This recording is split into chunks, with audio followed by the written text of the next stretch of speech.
Hello दोस्तों, Edvik classes में मैं आप सभी का स्वागत करता हूं। मैं आपको पढ़ा रहा हूं हिंदी, और हिंदी में कल की बात करूं वीडियो की, तो कल के वीडियो में हम लोगों ने पढ़ा था कर्म कारक। कर्म कारक के कुछ अपवाद थे, अपवाद को भी हम लोगों ने देख लिया था। आज हम लोग एक नया कारक शुरू करते हैं। कौन सा? करण कारक। आइए शुरू करते हैं बिना देर किए हुए। बात करते हैं तृतीया विभक्ति की। तृतीया विभक्ति, यदि आपसे कोई पूछे कि बताओ तृतीया विभक्ति को कौन सा कारक कहते हैं, तो उससे बता देना करण कारक। करण कारक। आपसे कोई बोले करण कारक तो समझ जाना बात किस विभक्ति की? तृतीया की हो रही है। कोई बोले तृतीया विभक्ति तो समझ जाना कौन सा कारक? करण कारक। कोई आपसे पूछे कि बताओ तृतीया विभक्ति या करण कारक का विभक्ति चिन्ह, परसर्ग चिन्ह या फिर कारक चिन्ह क्या होगा, तो उससे बता देना इसका कारक चिन्ह जो होता है से या के द्वारा होता है। से या के द्वारा इसका कारक चिन्ह होता है। यहां पे जो आपको से दिख रहा है, क्या दिख रहा है? से। ये से यहां पे करण कारक में किसका ये से है, तो कहेंगे करण कारक का से चिन्ह है। ये से चिन्ह जो है साधन के रूप में कार्य करता है। करण कारक में से जो है साधन के रूप में कार्य करता है। साधन के रूप में। किस रूप में कार्य करेगा यहां पे से, तो कहेंगे साधन के रूप में। अब देखो बात करते हैं परिभाषा की। तो वाक्य में क्रिया जिस कार्य को बताएगी, कौन बताएगा, तो कहेंगे क्रिया बताएगी। क्या बताएगी? कार्य को। और वह कार्य जिस माध्यम से, जिस साधन से संपन्न होगा उसे कौन सा कारक बोलेंगे? करण कारक। इतनी बात समझ में आ गई होगी। आइए परिभाषा लिखते हैं। परिभाषा कहता है वाक्य में क्रिया जिस कार्य को बताती है, जिस कार्य को बताती है, वह कार्य जिस माध्यम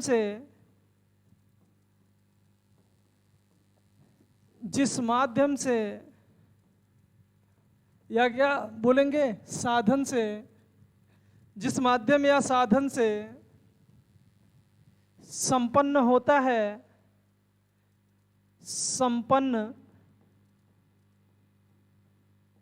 होता है, उसे करण कारक कहते हैं। उसे करण कारक कहते हैं।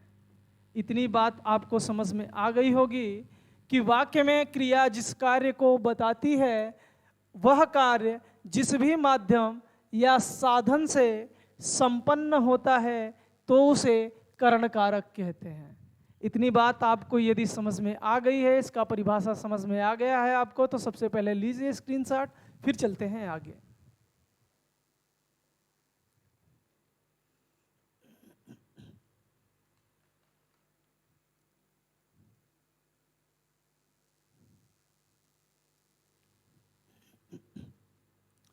तो मैं उम्मीद करता हूं कि आप लोगों ने ले लिया होगा स्क्रीनशॉट। आइए एग्जाम्पल देखते हैं। बात करते हैं उदाहरण की। आइए देख लेते हैं उदाहरण।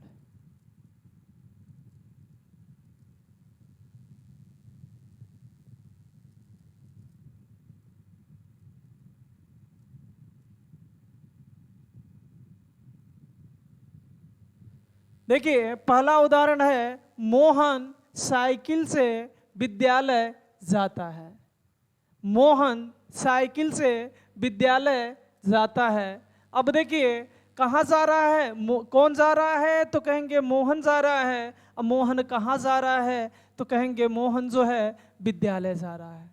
मोहन कहाँ जाता है? विद्यालय जाता है। लेकिन बताओ विद्यालय किस चीज से जाता है, किस साधन से जा रहा है? तो कहेंगे विद्यालय जो जा रहा है मोहन, वो किससे जा रहा है? साइकिल से।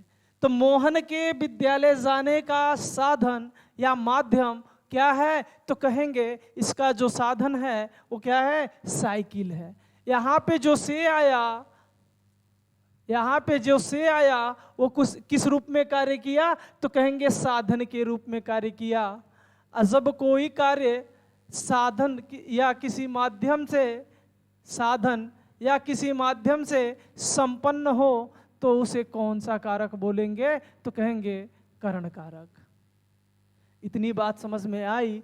मोहन के विद्यालय जाने का साधन क्या है? तो कहेंगे साइकिल है। साइकिल से ही कहाँ गया मोहन? तो कहेंगे हेलो फ्रेंड्स, तो स्वागत है आप सभी का हमारे यूट्यूब चैनल में। जब बात आ जाए, जो अटल जब बिहारी बात आ जाए वाजपेयी ये किससे काम करने लगे, किस रूप में? साधन के रूप में। तो वहां कौन सा कारक कोई पूछे तो बता देना करण कारक होगा। कौन सा कारक? तो कहेंगे करण कारक होगा। आइए अगला उदाहरण देखते हैं। अभी कुछ लोगों को दिक्कत आ रहा होगा कि सर पंचमी में भी से लगा होता है और तृतीय में भी से होता है, करण कारक में भी और अपदान में भी से होता है। हम लोगों को होता है क्या दिक्कत? तो मेरे दोस्त आज याद रखना, आज के बाद आपको ना तो करण में ना तो अपदान में, दोनों में से कहीं भी दिक्कत नहीं होने वाला है। बस एक बार पढ़ लो। ये तो अभी बेस बता रहा हूं, अभी बताऊंगा सस्ता जुगाड़। कह रहा है बहेलिया तीर से पक्षी मारता है। कौन मार रहा है? बहेलिया मार रहा है। किसको? तो पक्षी को मारता है। बहेलिया पक्षी को तीर से मारता है। पक्षी मारने का साधन बहेलिये का क्या है? बहेलिया जो है पक्षी को किस साधन के द्वारा मार रहा है? तो कहेंगे तीर से। किससे मार रहा है? तीर से। पक्षी को मारने का साधन क्या बना या माध्यम क्या बना? तो कहेंगे तीर है। तो यहाँ पे जो से है ये किस रूप में कार्य किया? तो कहेंगे साधन के रूप में या माध्यम के रूप में। जब से माध्यम या साधन के रूप में कार्य करेगा तो वहां पे कौन सा कारक? करण। कौन सा कारक होगा? तो कहेंगे करण कारक होगा। इतनी बात तो समझ में आ गई होगी। किसने मारा? बहेलिये ने मारा। किसको मारा? तो कहेंगे पक्षी को मारा। अब बात आ गई किससे मारा? तो तीर से मारा। पक्षी मारने का साधन क्या बना? तो कहेंगे तीर बना। अब देखिए कह रहा है तुलसीदास के द्वारा रामचरितमानस लिखी गई। तुलसीदास के द्वारा रामचरितमानस लिखी गई। यहां पे देखिए क्या आया? के द्वारा आया है। किसके द्वारा? तो कहेंगे तुलसीदास जी के द्वारा। और जब हम पढ़ रहे थे तृतीया विभक्ति या करण कारक, तो आपको मैंने बताया था कि करण कारक का जो चिन्ह होता है वो होता है से या के द्वारा। बताया था कि नहीं? जैसे ही हमें इस वाक्य में दिखा के द्वारा, जैसे ही यहाँ पे दिखा के द्वारा, आपको समझ में आ गया होगा कि यहाँ कौन सी विभक्ति? तृतीया विभक्ति है। अब देखो, पहले तो आप लोग स्क्रीनशॉट ले लीजिए, फिर कुछ बताता हूं आपको। ले लीजिए स्क्रीनशॉट। आइए अब जुगाड़ बताता हूं।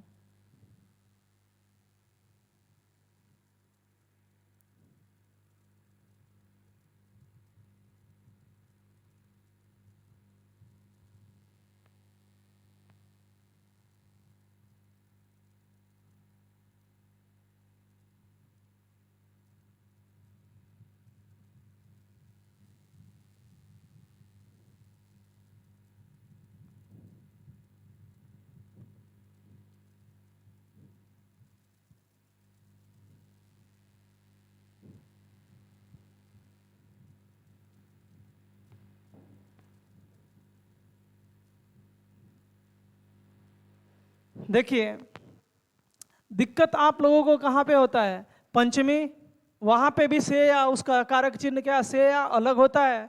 और करण कारक की बात करूं तो यहाँ इसका भी जो है कारक चिन्ह क्या होता है? तो कहेंगे से या अलग, और से या के द्वारा। तो हमें से कितने जगह देखने को मिला? 2 जगह से देखने को मिलता है। जो से कारक चिन्ह है ये कितने जगह, तो कहेंगे 2 जगह मिलता है। एक तो मिलता है हमें कहाँ, अपादान में। कहाँ पे, तो कहेंगे अपादान में। अपादान मतलब कौन सा, तो बोलेंगे पंचमी विभक्ति। एक हमें कहाँ पे मिलेगा, पंचमी विभक्ति में देखने को मिलेगा से, पंचमी विभक्ति में। और दूसरा यहाँ जो से दिखेगा हमें देखने को मिल रहा है कौन सा कारक, तो बोलेंगे करण कारक। और विभक्ति की बात करें कौन सी, तृतीया। तो हमें से कितने जगह देखने को मिलता है, तो कहेंगे 2 जगह। और जब 2 जगह दिख गया तो जाहिर सी बात है जब भी से हमें दिखेगा तो हमें हमेशा कंफ्यूजन बना रहेगा कि से करण का है कि यह अपादान का है। ऐसी परिस्थिति हमेशा आपके सामने बनेगी। इसलिए आइए कुछ बेहतरीन तरीके से पढ़ लिया जाए। आज के बाद आपको ये ना सताएंगे, आप इनको क्या करोगे, हमेशा परेशान करोगे, सताओगे। आज इनकी लीला यहीं पे समाप्त। अब देखो, जब भी किसी वाक्य में क्या दिखे आपको, से दिखे। जब भी किसी वाक्य में आपको दिख जाए से और आपसे पूछा हो क्या, कारक। जब भी किसी वाक्य में क्या दिखे, आपको से दिखे और आपसे पूछ ले कारक, बात समझ में आई। आपसे पूछे कारक या विभक्ति दिया हो, कौन सी भी विभक्ति होगा ऐसा पूछे, तो सबसे पहले आप से को क्या करना, वहां से हटा देना। जहां पे से होगा से को क्या करना, हटा देना। और से के जगह क्या रखना, के द्वारा। से को हटाना और से के जगह क्या रखना, के द्वारा रख लेना। और इसके बाद सेंटेंस को क्या करना, पढ़ना। अगर सेंटेंस सही लगा, यदि आपको सेंटेंस पढ़ने में क्या लगा, सही लगा, फिट हो गया के द्वारा, तो वहां कौन सी विभक्ति, तृतीया विभक्ति करण कारक होगा। और के द्वारा यहाँ पे फिट नहीं हुआ, सही से नहीं बैठा, तो वहाँ कौन सी विभक्ति, पंचमी विभक्ति। ये ट्रिक 100% जो है काम करता है, कभी भी गलत नहीं होगा। यकीन मानना मेरे दोस्त, मोहन साइकिल के द्वारा विद्यालय जाता है, क्या ये वाक्य सही है, सेंटेंस सही लग रहा है, के द्वारा फिट हो गया कि नहीं, तो कहेंगे हाँ, के द्वारा अच्छे से फिट हो गया। और जब फिट हो गया तो इसमें कौन सा कारक, तो बोलेंगे करण कारक। कौन सा कारक होगा, करण कारक। यही के द्वारा से के हटाने के बाद जैसे ही के द्वारा रखे, अगर लगता नहीं, फिट नहीं होता सही से, वाक्य पढ़ने में अनकंफर्टेबल लगता, तो कौन सा कारक बन जाता, करण नहीं होता, बल्कि क्या हो जाएगा, पंचमी, मतलब अपादान कारक। इतनी बात तो समझ में आ गई कि जब भी किसी वाक्य में आपको क्या दिख जाए, से दिख जाए, और जैसे ही से दिखे, यदि आपसे पूछा है कारक, तो से को हटाना, से के जगह क्या लगा देना, के द्वारा। के द्वारा अगर सेट हो जाता है वाक्य में, तो कौन सा कारक, करण कारक। और सेट नहीं हुआ तो कौन सा, अपादान कारक। इतनी बात तो समझ में आ गई होगी। अब बात करते हैं, यहाँ पे क्या लिखा है, बहेलिया तीर से पक्षी मारता है। बहेलिया तीर से पक्षी मारता है, से को हमें हटाना है, से के जगह क्या रखना है, के द्वारा। के द्वारा रख के चेक कीजिए क्या सही है वाक्य। बहेलिया तीर के द्वारा पक्षी मारता है। बहेलिया तीर के द्वारा पक्षी मारता है, क्या वाक्य सही है, तो कहेंगे हाँ सही है। सेट हो गया के द्वारा, हाँ सेट हो गया। और जब सेट हो गया तो कोई पूछे आपसे कारक, तो बता देना कौन सा, करण कारक होगा। और यही अगर सेट नहीं होता तब दोस्त कौन सा बना देता, अपादान। सेट के द्वारा जिस भी वाक्य में सेट हुआ वो वाक्य किसका, करण कारक का। नहीं हुआ तो कौन सा, अपादान। बात करते हैं अगला, कह रहा है तुलसीदास जी के द्वारा रामचरितमानस लिखी गई। किसके द्वारा लिखी गई, तुलसीदास जी के द्वारा। के द्वारा किसका कारक चिन्ह, तो कहेंगे तृतीया विभक्ति करण कारक का। बात समझ में आई कि नहीं।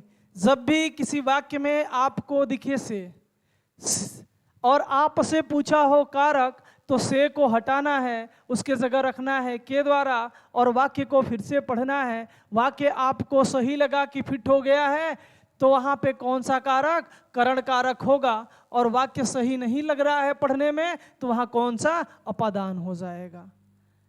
अब कुछ लोगों के दिमाग में चल रहा होगा कि सर ये तो बता दिए कि ठीक है, अगर सेट नहीं हुआ तो अपादान और सेट हो गया तो करण। तो एक उदाहरण दे दीजिए। आइए एक उदाहरण दिखाता हूं जो तृतीया विभक्ति का नहीं है।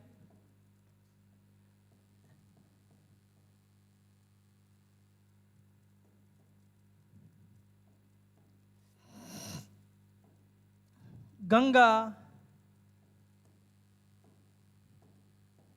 हिमालय से गंगा निकलती है।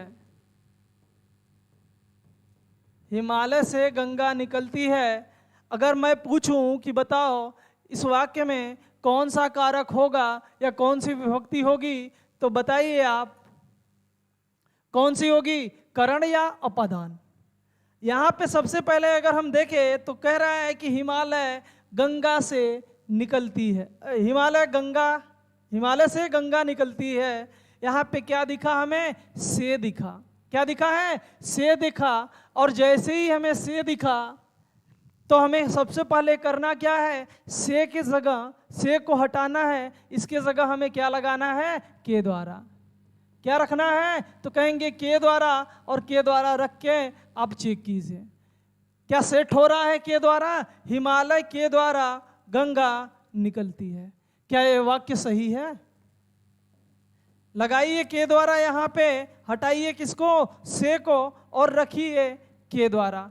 अगर सेट हो गया तो वाक्य किसका? करण कारक का। और सेट नहीं हुआ तो किसका? अपादान कारक का। बात समझ में आई कि नहीं?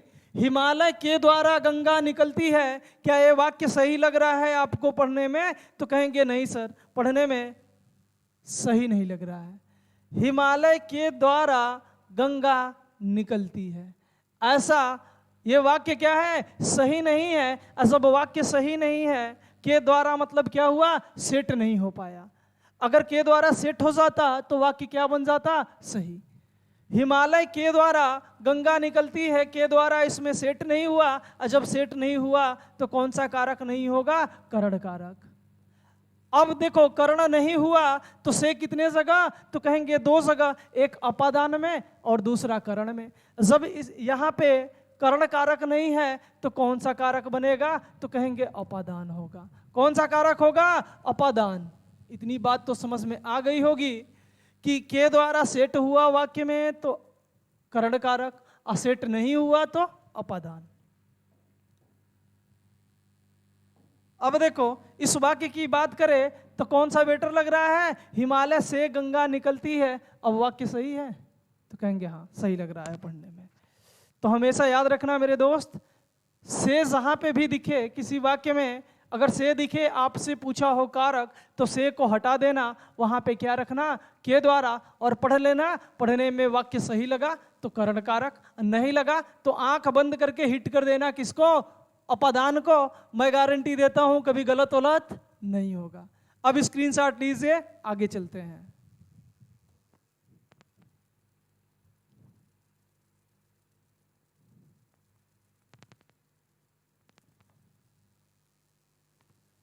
तो दोस्तों मैं उम्मीद करता हूं कि आप लोगों ने ले लिया होगा स्क्रीनशॉट। आइए आगे चलते हैं।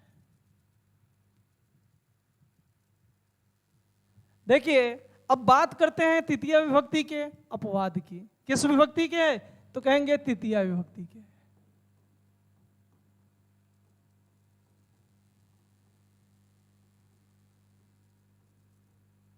अपवाद क्या पढ़ेंगे अब हम लोग? तो कहेंगे अपवाद। देखो बाकी सही से पढ़ना या नहीं पढ़ना मेरे दोस्त, अपवाद इज्जत के साथ अच्छे से मन लगा के पढ़ लेना, क्योंकि सबसे ज्यादा एग्जामिनर यदि क्वेश्चन पूछता है तो अपवाद से। अपवाद कहता है एनांग विकारः, एनांग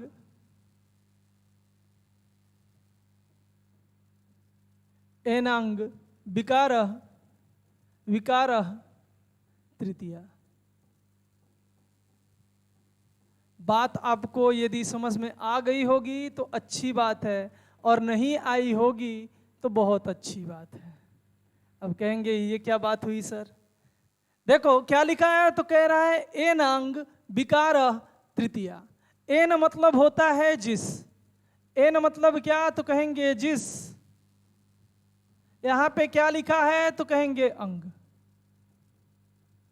एन मतलब जिस, अंग मतलब क्या, तो कहेंगे अंग में, जिस भी अंग में। विकार का मतलब क्या होता है, तो कहेंगे दोष।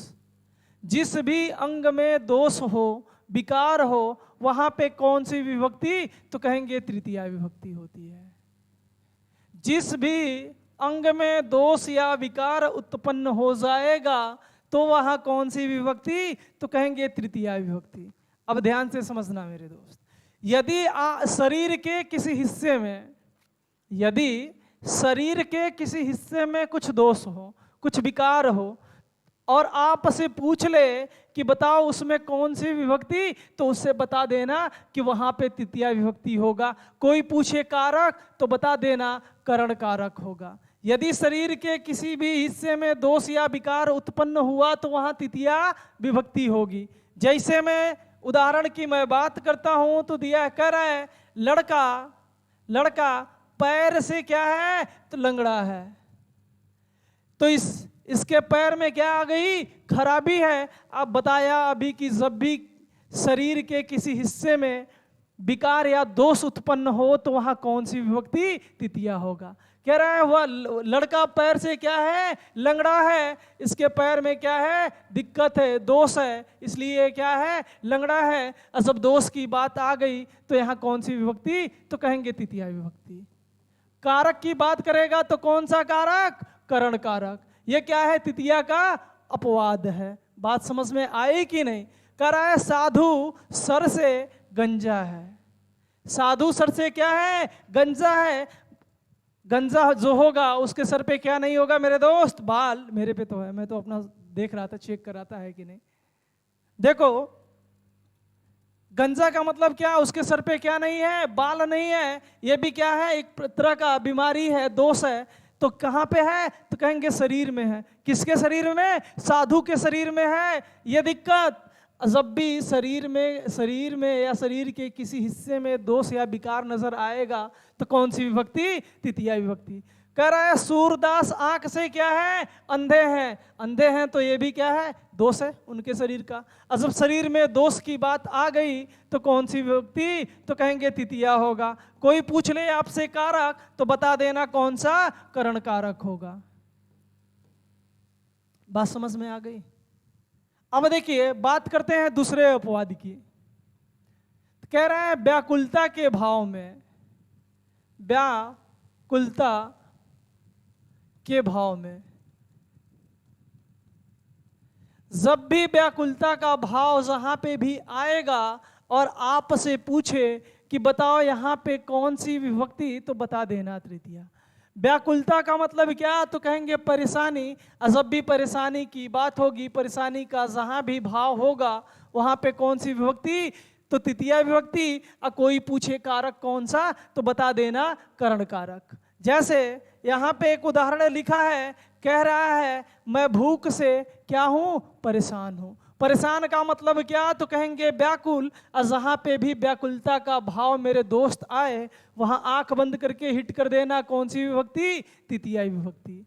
या कह रहा है कि राम प्यास से क्या है, परेशान है। परेशान का मतलब क्या, तो कहेंगे व्याकुल है। और जहाँ भी व्याकुलता का भाव आएगा वहाँ कौन सी विभक्ति, तृतीया विभक्ति, यानी कि करण कारक होगा। ये तृतीया का क्या पढ़ रहे हैं हम लोग, तो कहेंगे अपवाद।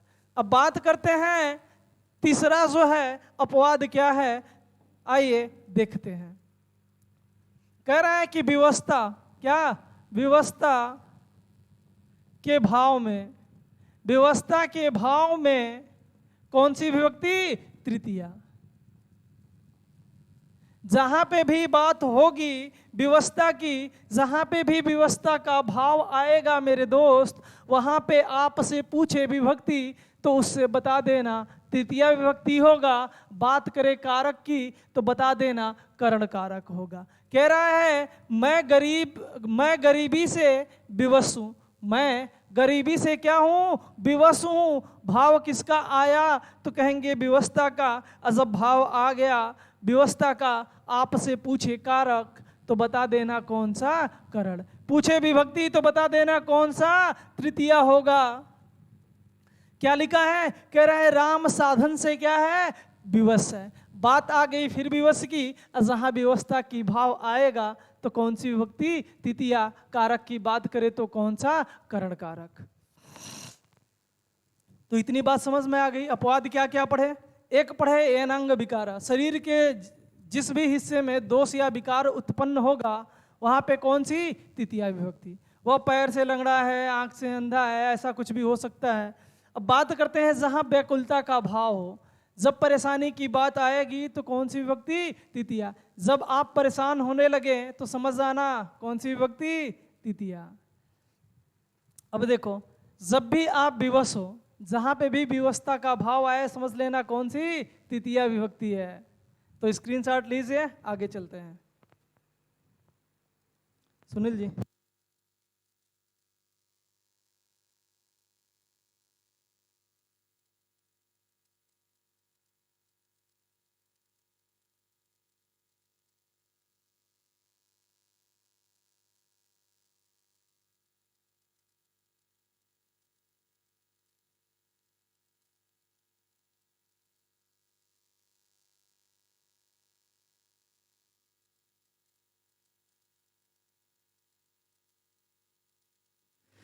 तो मैं उम्मीद करता हूं कि आप लोगों ने ले लिया होगा स्क्रीनशॉट। आइए आगे चलते हैं।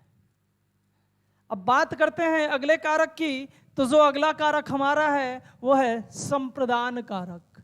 कौन सा, संप्रदान कारक। विभक्ति की बात करें तो कौन सी विभक्ति, चतुर्थी विभक्ति। चतुर्थी विभक्ति। चतुर्थी विभक्ति को कोई पूछे कि कौन सा कारक बोलते हैं तो उससे बता देना चतुर्थी विभक्ति को कहते हैं संप्रदान कारक।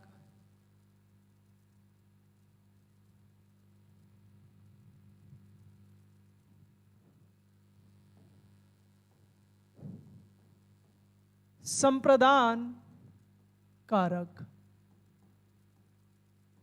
कोई आपसे पूछे कि बताओ जो चतुर्थी विभक्ति या संप्रदान कारक है उसका कारक चिन्ह क्या है, तो उससे बता देना कि इसका कारक चिन्ह कोया के लिए है।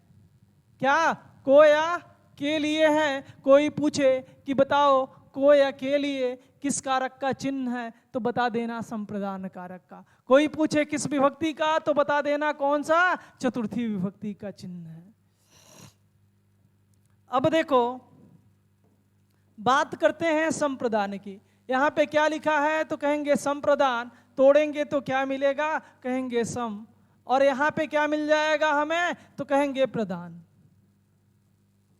सम प्लस प्रदान। सम का मतलब क्या होगा तो कहेंगे समान रूप से। सम का मतलब क्या होता है तो कहेंगे समान रूप से, समान रूप से।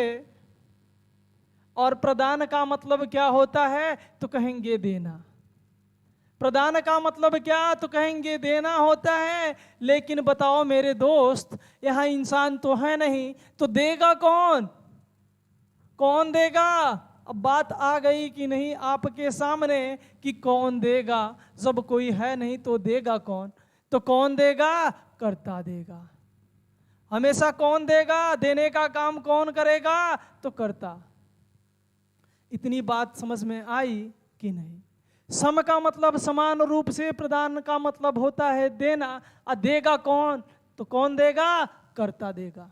अब देखो जब दोस्त कर्ता किसी को कुछ देता है, क्या करें, कर्ता जब किसी को कुछ दे और या किसी के लिए, या किसी के लिए कुछ क्या करें, करे। कर्ता यदि किसी को कुछ दे या किसी के लिए कुछ करता है तो वहां पे आपसे पूछे कोई की कारक कौन होगा तो बता देना संप्रदान कारक। यदि आप किसी के लिए कुछ करते हैं तो वहां कौन सा कारक, कहेंगे संप्रदान कारक। यदि आप किसी को कुछ देते हैं तो वहां कौन सा कारक, संप्रदान कारक। लेकिन मेरे दोस्त एक बात याद रखना कि संप्रदान में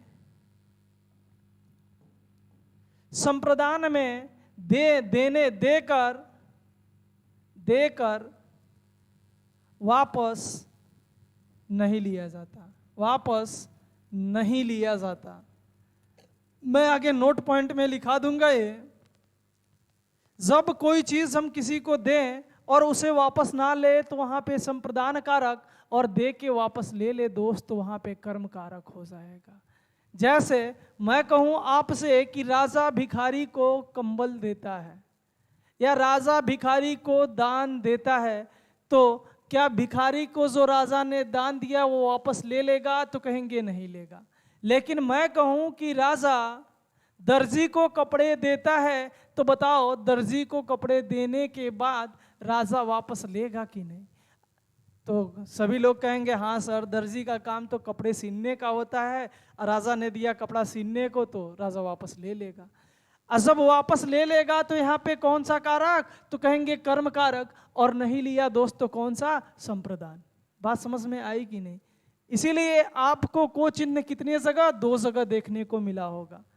इसके बारे में छोड़िए जिक्र, आइए पढ़ते हैं। मैं समझाऊंगा आगे, नोट पॉइंट में भी लिखाऊंगा और दिक्कत आपको नहीं होगा। जहां पे भी टकराएगा ऐसा चीज मैं आपको बताऊंगा डिटेल में।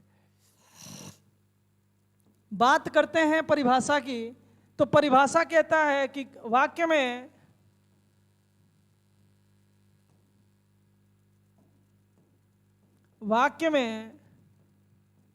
कर्ता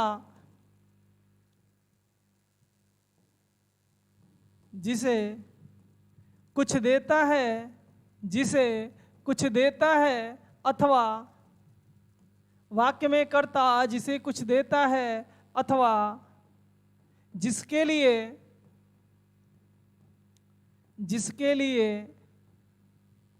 कुछ करता है तो वहाँ संप्रदान कारक होता है। तो वहाँ संप्रदान कारक होता है।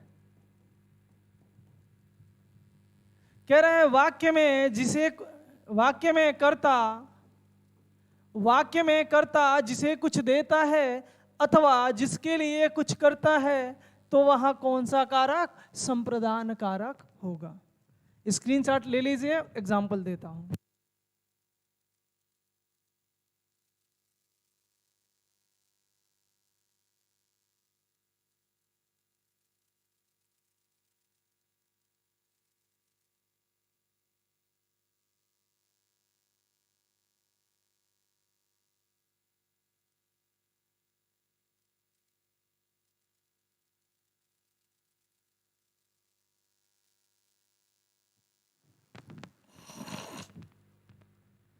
तो मैं उम्मीद करता हूं कि आप लोगों ने ले लिया होगा स्क्रीनशॉट।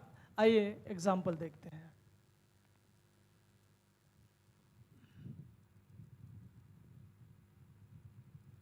देखिए क्वेश्चन, उदाहरण दिया है, माँ बेटे को मिठाई देती है। माँ बेटे को मिठाई देती है। तो संप्रदान कारक का आपको नियम समझ में आ गया होगा कि जब कर्ता किसी को कुछ क्या करे, दे, और दे के कंडीशन क्या है कि वापस ना ले। और जब दे के किसी चीज को वापस ना ले तो वहां कौन सी विभक्ति, तो कहेंगे चतुर्थी विभक्ति। कारक की बात करें तो कौन सा, संप्रदान कारक। कह रहा है माँ बेटे को क्या देती है, मिठाई देती है। मिठाई कौन दे रही है, तो कह रहा है माँ दे रही है। माँ वाक्य की क्या है, तो कहेंगे कर्ता है, और ये मिठाई किसको दे रही है, बेटे को। किसको देती है, तो कहेंगे बेटे को। और जब भी कर्ता किसी को कुछ दे वहां पे कौन सा कारक, संप्रदान कारक। यही बात मैं आपको बताया, कौन सा, संप्रदान कारक होगा। लेकिन मेरे दोस्त, लेकिन आप हमेशा याद रखना, ये को चिन्ह कितनी जगह होता है, तो कहेंगे 2 जगह। एक तो संप्रदान कारक में, और दूसरा जो पीछे पढ़ के आए हैं क्या, कर्म कारक। तो समझ लेना हमेशा कि जब भी किसी को कोई कुछ दे, कौन कर्ता, जब भी किसी को कुछ दे और वापस ना ले, तो वहाँ कौन सा कारक? संप्रदान कारक। और दे के मेरे दोस्त वापस ले ले, तो वहाँ पे कौन सा? कर्म कारक। एग्जाम्पल में वो भी एक रख लेता हूँ। मैं कह रहा हूँ राम दर्जी को कपड़े देता है। राम दर्जी को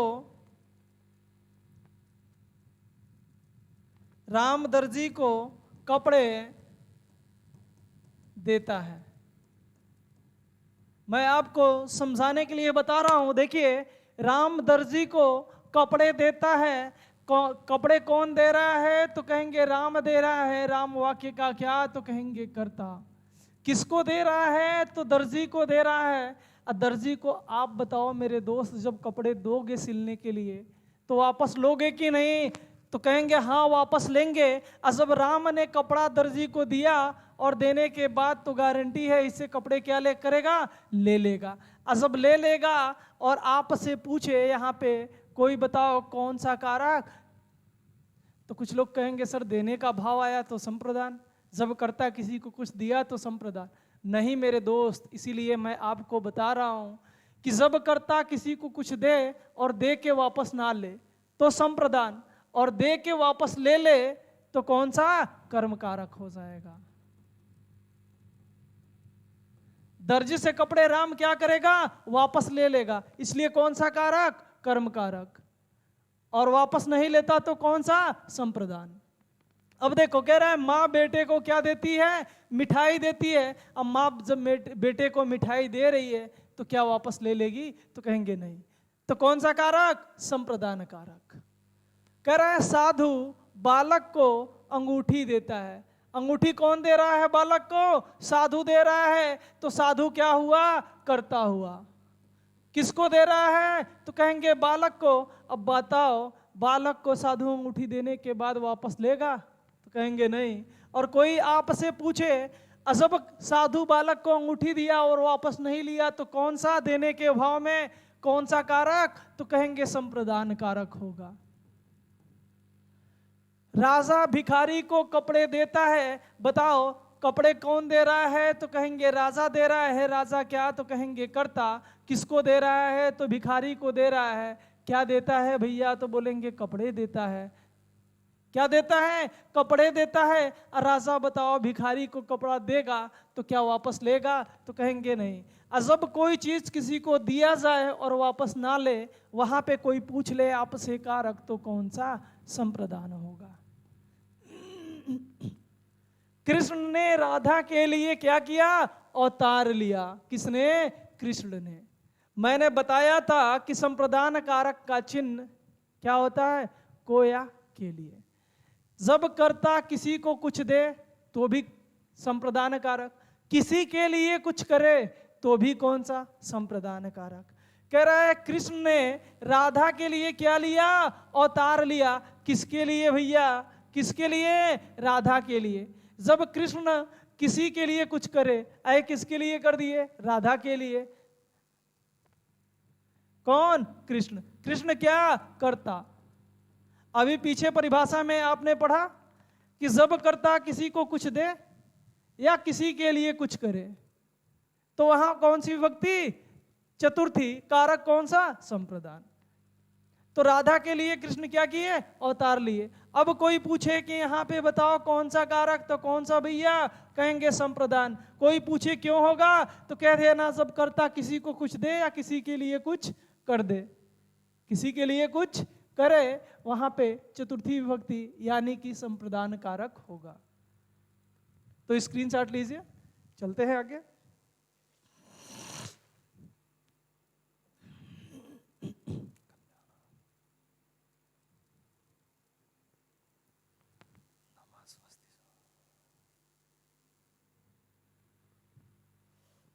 तो दोस्तों मैं उम्मीद करता हूं कि आप लोगों ने ले लिया होगा अब तक स्क्रीनशॉट। आइए आगे चलते हैं।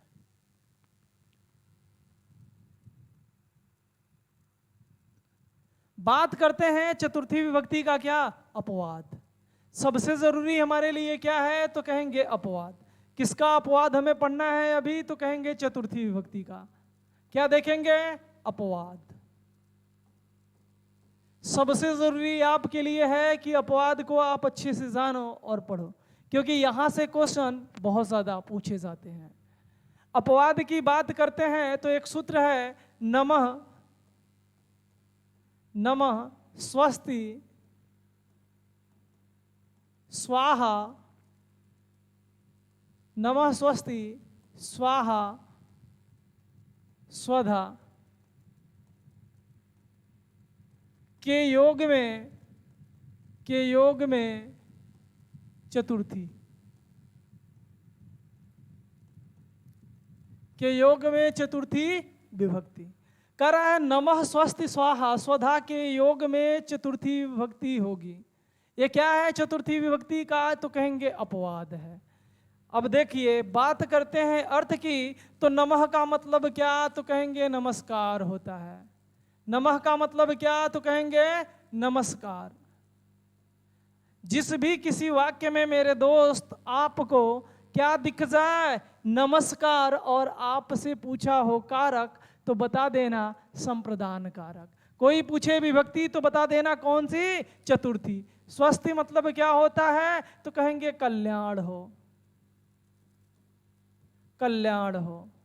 जिस भी किसी वाक्य में आपको दिखे कल्याण हो, ये दिख जाए, वहां पूछे कारक तो बता देना संप्रदान, पूछे विभक्ति तो बता देना कौन सी, चतुर्थी।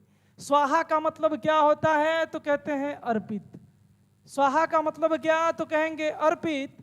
जिस भी वाक्य में आपको दिखे अर्पित, वहां कौन सी विभक्ति, चतुर्थी। कारक कौन सा, संप्रदान। स्वधा का मतलब क्या होता है, तो कहते हैं पितरों के लिए अर्पित, पितरों के लिए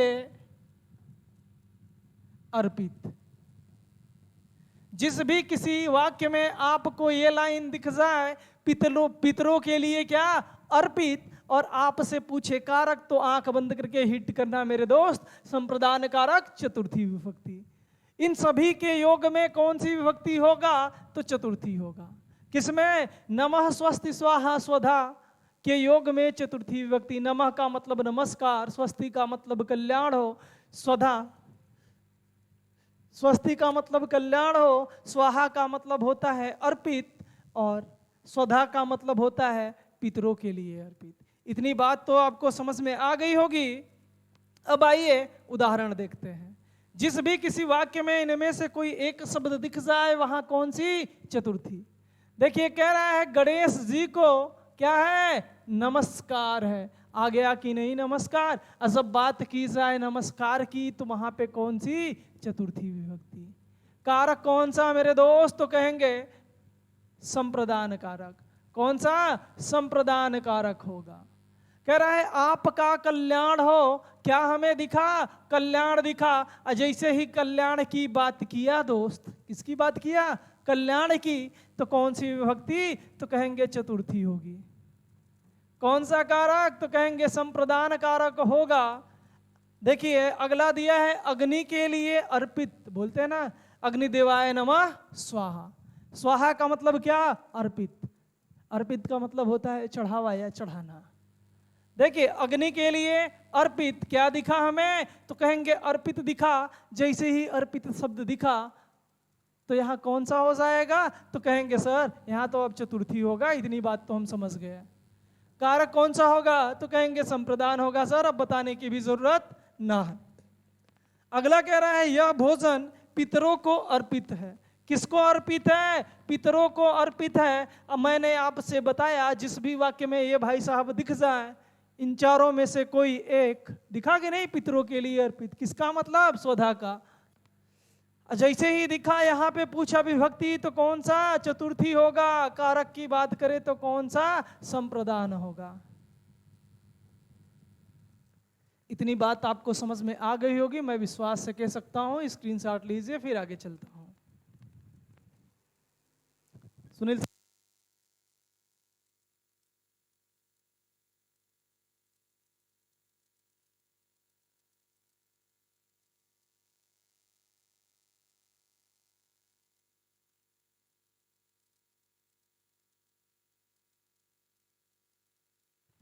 तो दोस्तों मैं उम्मीद करता हूं कि आप लोगों ने ले लिया होगा स्क्रीनशॉट। आइए आगे चलते हैं, पढ़ते हैं पंचमी विभक्ति।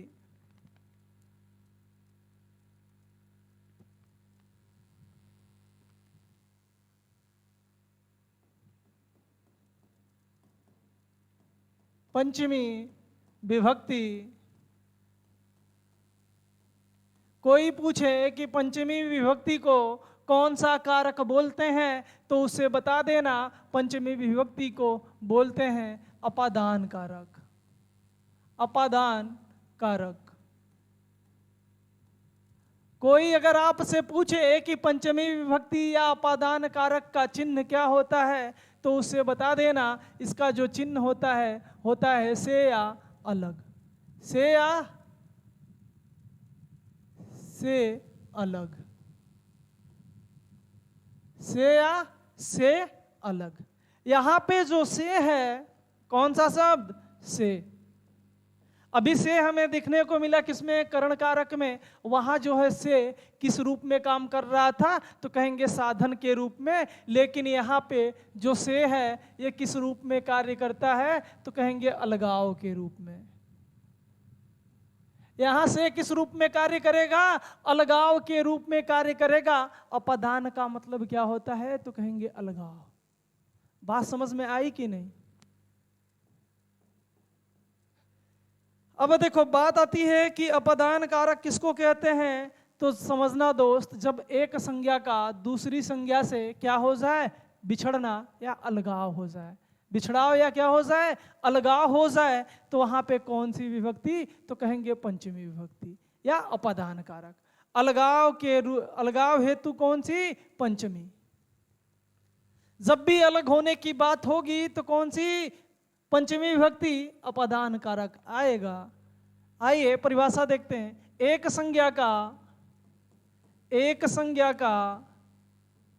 दूसरी संज्ञा से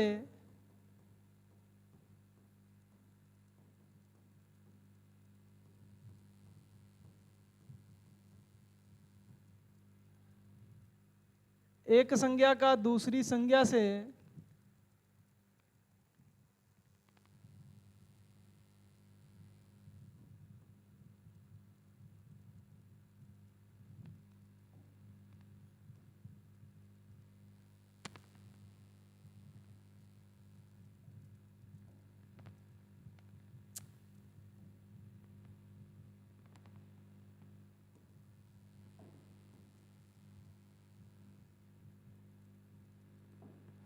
जब किसी वाक्य में एक संज्ञा का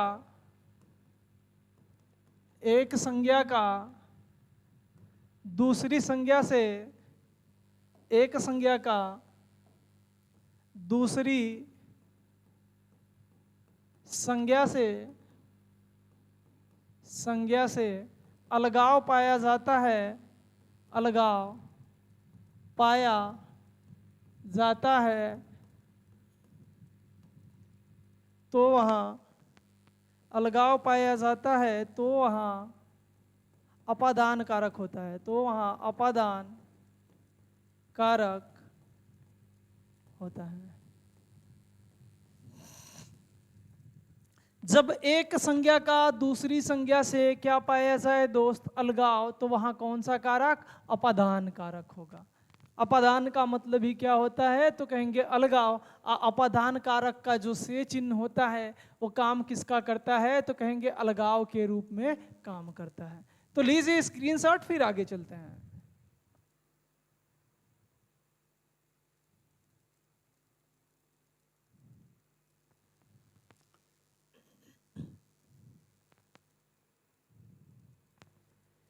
तो दोस्तों मैं उम्मीद करता हूं कि आप लोगों ने ले लिया होगा स्क्रीनशॉट। आइए उदाहरण देखते हैं।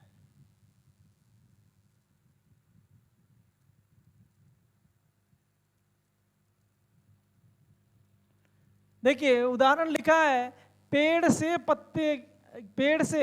पत्ता गिरता है। पेड़ से पत्ता गिरता है। अब देखो यहां जो पेड़ है, पेड़ भी क्या है तो कहेंगे संज्ञा है। और परिभाषा हम लोगों ने क्या पढ़ा कि जब एक संज्ञा का दूसरी संज्ञा से क्या हो जाए मेरे दोस्त, अलगाव। अब देखते हैं एक संज्ञा यहाँ दूसरी संज्ञा से अलग होती है कि नहीं। यहाँ पे पेड़ क्या तो कहेंगे संज्ञा, और पत्ता भी क्या है तो कहेंगे संज्ञा। अब बताओ ये जो पत्ता है कहाँ से अलग हो रहा है, कहाँ से गिर रहा है तो कहेंगे पेड़ से। जब पेड़ से मान लो मेरे दोस्त ये क्या बन गया, पेड़ बन गया, और ये पत्ता टूट के कहाँ गिरा, जमीन पे गिरा, तो बताओ पेड़ से पत्ता अलग हुआ कि नहीं, अलग हुआ कि नहीं। जब पेड़ से गिरेगा क्या पत्ता तो क्या हो जाएगा, अलग। तो हुआ कि नहीं, एक संज्ञा का दूसरी संज्ञा से क्या हो गया, अलगाव हो गया। जहां पे से किस रूप में कार्य करे मेरे दोस्त, अलगाव के रूप में। से किस रूप में यहाँ कार्य कर रहा है तो कहेंगे अलगाव के रूप में। जब से अलगाव के रूप में कार्य किया और यहाँ आपसे कोई पूछे कारक तो बता देना कौन सा, अपादान कारक होगा। कोई पूछे विभक्ति तो कौन सी, पंचमी। कह रहा है हिमालय से गंगा निकलती है, हिमालय क्या तो कहेंगे हिमालय तो संज्ञा है कि नहीं। गंगा भी क्या तो कहेंगे गंगा भी क्या, संज्ञा। और हम लोग परिभाषा पढ़े कि जब एक संज्ञा का दूसरी संज्ञा से हो जाए अलगाव तो वहाँ पे पंचमी विभक्ति या अपादान कारक। अब देखिए कहाँ से गंगा निकलती है तो कहेंगे हिमालय से। जब हिमालय से गंगा निकलेगी तो हिमालय से गंगा दूर होगी कि नहीं, तो जब दूर होगी मेरे दोस्त तो क्या हो जाएगा, दोनों में अलगाव। तो यहाँ से किस रूप में कार्य किया तो कहेंगे अलगाव के रूप में। किस रूप में, अलगाव के रूप में कार्य कर रहा है, अलगाव के रूप में। इसलिए यहाँ कौन सी विभक्ति तो बोलेंगे पंचमी।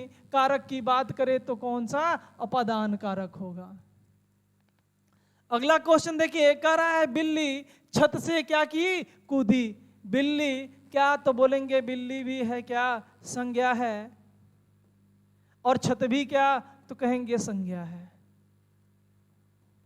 अब बिल्ली जैसे ही छत से क्या कर दी, कूदी। जब छत से कूद गई तो छत से दूर हुई कि नहीं। जब छत से दूर हुई तो कह सकते हैं कि बिल्ली और छत में क्या हो गया, अलगाव हो गया।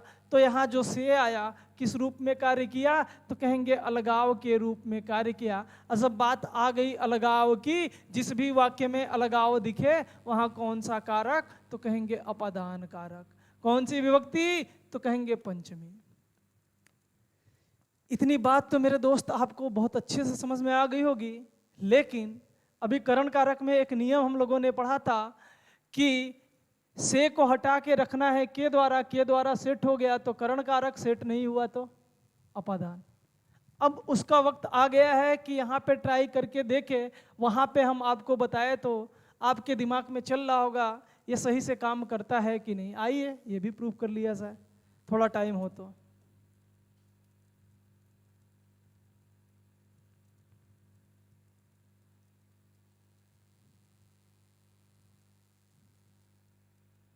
वो भी तरीका है दोस्त, आइए उस तरीके का भी पालन एक बार कर लिया जाए।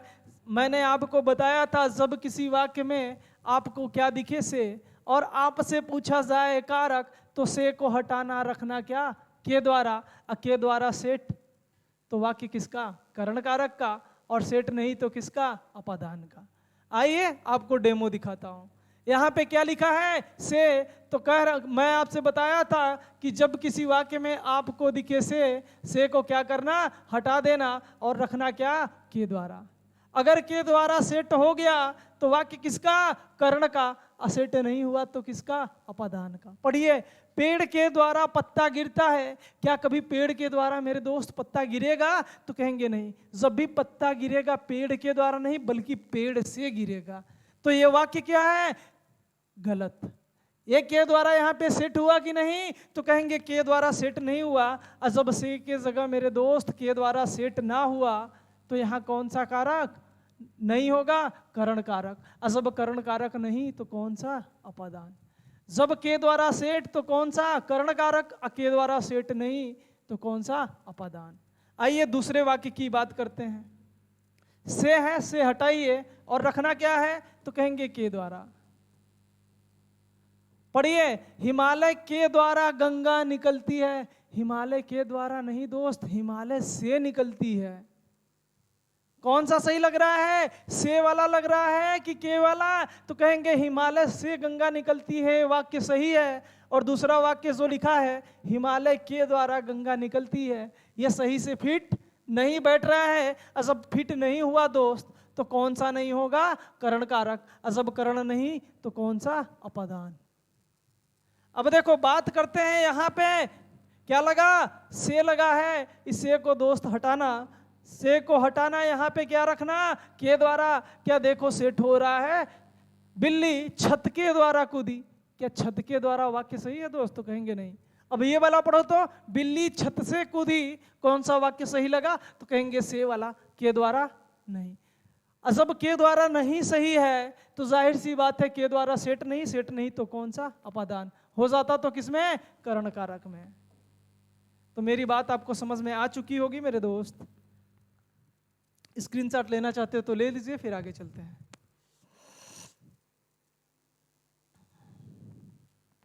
तो मैं उम्मीद करता हूं कि आप लोग अब तक स्क्रीनशॉट ले लिए होंगे। आइए आगे चलते हैं। कुछ नोट पॉइंट है जो आपके लिए है मेरे दोस्त, एकदम जरूरी है। यहां से सीधे सीधे शब्द दे देंगे आपको, पूछेगा इस शब्द में कौन सा कारक। समझ गए कि नहीं, कौन सी विभक्ति। तो कुछ शब्द है, नोट का मतलब क्या, तो कहेंगे विशेष होता है। जैसे एक शब्द है गिरना, गिरना, गिरना, निकलना, कूदना, उगना, टूटना, तोड़ना, ये सभी जितनी भी क्रियाएं बोर्ड पे आपको दिख रही हैं दोस्त, इन सभी क्रियाओं में, किसमें, गिरना, निकलना, कूदना, उगना, टूटना, तोड़ना, इन सभी क्रियाओं में यदि आपसे कोई पूछे कौन सी विभक्ति, तो उससे बता देना पंचमी विभक्ति होगी। कोई पूछे कौन सा कारक, तो उससे बता देना अपादान कारक होगा। किसमें, गिरना, निकलना, कूदना, उगना, टूटना, तोड़ना, इन सब में कौन सी, पंचमी विभक्ति, अपादान कारक। कुछ शब्द हैं मेरे दोस्त जो बार बार एग्जाम में पूछे जाते हैं आपसे। एक है बहुत बढ़िया शब्द, पदच्युत। क्या है, तो कहेंगे पदच्युत है। पदच्युत शब्द में पूछे कोई कौन सी विभक्ति, तो बता देना पंचमी। कोई पूछे कौन सा कारक, तो बता देना अपादान कारक। ये शब्द जिस भी वाक्य में आपको दिख जाए, या इसमें से कोई जिस भी वाक्य में दिख जाए, वो वाक्य किस कारक का बन जाएगा, तो कहेंगे अपादान का। उस वाक्य में कौन सी विभक्ति बन जाएगी, तो कहेंगे पंचमी। अब देखिए एक दूसरा शब्द है हीन का प्रयोग। जिस भी वाक्य में या जिस भी शब्द में दोस्त आपको दिखे हीन शब्द का प्रयोग, वहां पे आंख बंद करके हिट करना कौन सी, पंचमी विभक्ति या अपादान कारक। जैसे एक शब्द लिखता हूं धनहीन, एक शब्द और आपके सामने लिख दूं बुद्धिहीन। मैं आपसे पूछूं कि बताओ बुद्धिहीन में कौन सी विभक्ति, तो कौन सी, पंचमी। पूछूं कौन सा कारक, तो अपादान। धनहीन में कौन सा कारक, तो कहेंगे अपादान। कौन सी विभक्ति, पंचमी। एक शब्द है मुक्त। जब भी किसी वाक्य में या किसी शब्द में मुक्त शब्द का प्रयोग हो, आपसे पूछे विभक्ति या कारक, तो आंख बंद करके हिट करना पंचमी या अपादान कारक। जैसे मैं बात करूं दोस्त ऋण मुक्त की, ऋण मुक्त, मैं पूछूं कि बताओ ऋण मुक्त में कौन सा कारक, तो कौन सा, अपादान। बात समझ में आई? तो स्क्रीनशॉट लीजिए मेरे दोस्त, फिर आगे चलते हैं।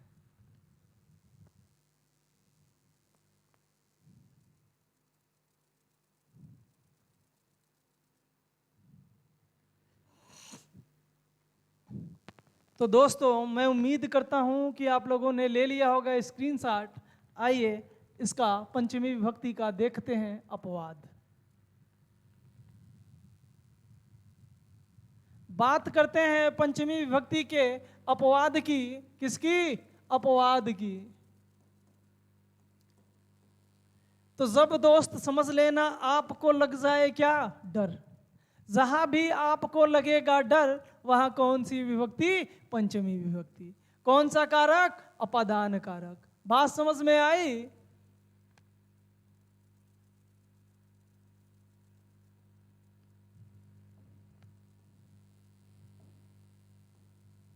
भय के अर्थ में, भय के अर्थ में पंचमी विभक्ति। भय मतलब क्या, तो कहेंगे डर। जहां पे लगेगा मेरे दोस्त आपको डर, वहां पे कौन सी विभक्ति, तो कहेंगे पंचमी विभक्ति। जब लगा आपको डर तो विभक्ति कौन सी, पंचमी। कारक कौन सा, तो कहेंगे अपदान। डरने के अर्थ में या भय के अर्थ में दोस्त वहां पे पंचमी विभक्ति होती है। जब भी किसी वाक्य में आपको दिखे इसमें डर की बात हो रही है तो वहां पे कौन सी विभक्ति, पंचमी विभक्ति। आंख बंद करना, हिट कर देना, कभी गलत नहीं होगा। देखिए कह रहा है बालक कुत्ते से क्या करता है मेरे दोस्त, डरता है। अब बात डरने की आ गई, जहां डर लगा वहां कौन सी विभक्ति, तो कहेंगे पंचमी। वहां कौन सा मेरे दोस्त कारक, तो कहेंगे कारक सर तो हो जाएगा कौन सा, अपादान। कौन सा कारक, तो कहेंगे अपादान।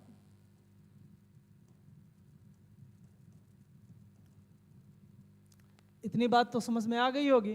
कह रहा है चोर राजा से क्या करता है, डरता है। बात डरने की हुई तो कौन सा कारक, तो कहेंगे अपादान। विभक्ति की बात करें तो कौन सा, पंचमी। जहां पे लगेगा दोस्त डर वहां पे विभक्ति कौन सी, पंचमी।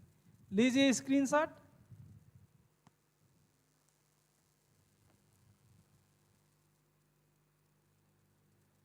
तो दोस्तों मैं उम्मीद करता हूं कि आप लोगों ने ले लिया होगा स्क्रीनशॉट। आज के लिए बस इतना ही। कल मिलते हैं अगले वीडियो में, तब तक के लिए धन्यवाद। Bye bye, good night.